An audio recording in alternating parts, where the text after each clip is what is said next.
येन हीना पितृमातृ दूषकाः, जो माता पिता का भी हत्यारा है, जो माँ बाप का भी दोषी है, माँ बाप का जो दोषी है, ऐसे पापी को तो ईश्वर भी क्षमा नहीं करते। लेकिन भागवत जी कहती हैं, अगर वो व्यक्ति प्रायश्चित की भावना से अगर मेरे शरण में आकर के कथा को, भगवान के सत्संग को श्रवण करता है, तो मातृ पितृ दोषकाः, माता पिता के दोषी को भी भागवत कथा को श्रवण करने से भागवत जी उसको पाप से मुक्त कर देती है।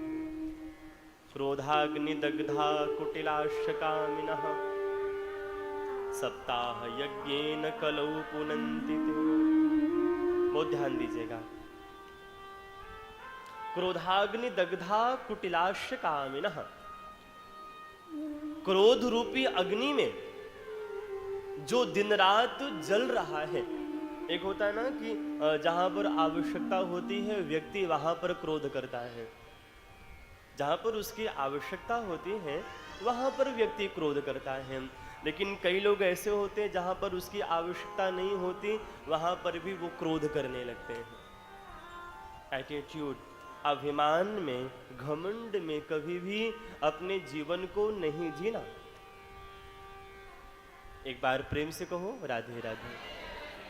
क्योंकि अभिमान एक ऐसा शत्रु है जो व्यक्ति के यश को, व्यक्ति के सम्मान को और व्यक्ति के पुण्य को क्षय कर देता है।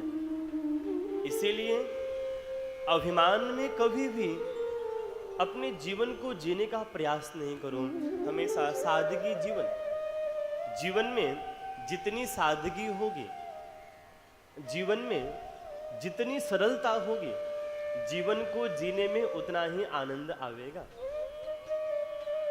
जितना दिखावा करोगे इस संसार में रहकर के, जितना प्रपंच में पड़ोगे, जितना दिखावा करने का प्रयास करोगे, उतना ही भीतर भीतर परेशान रहोगे।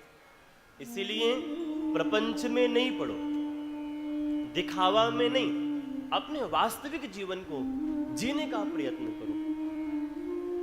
जो वास्तविक जीवन है उस वास्तविक जीवन में, दिखावा में तो दुनिया मरी जा रही है। हाँ? आजकल व्यक्ति अपनी प्रसन्नता से प्रसन्न नहीं है, दूसरी की प्रसन्नता में व्यक्ति दुखी रहता है। कोई भी कार्य करता है तो मैं प्रसन्न रहूंगा इसलिए वो कार्य नहीं करता, उसको दिखाना है इसलिए काम करना है। कोई वाहन, कोई वस्तु, कोई उपयोग सामग्री भी लेनी है तो उसमें अपनी प्रसन्नता तो बाद में है, लेकिन दूसरे को दिखाने का जो लक्ष्य है वो पहले, दूसरों को दिखाने का जो कारण है वो पहले है। एक बार को राधे राधे। श्री सूत जी कहते हैं, जीवन को सादगी में आप जीने का प्रयत्न जितना करोगे, जीवन में उतना ही सुकून, शांति और आनंद की प्राप्ति होगी। क्रोधाग्नि दग्धा कुटिलाशकामिनः, जो व्यक्ति दिन रात क्रोध रूपी अग्नि में जल रहा है, अगर ऐसा व्यक्ति भी भगवान की कथा को श्रवण करता है तो भगवान ऐसे व्यक्ति का भी उद्धार कर देते हैं। बंधुओं, श्री सूत जी ने अनेक प्रकार के भागवत जी की महिमा को श्री शौनक आदि ऋषियों को श्रवण कराया।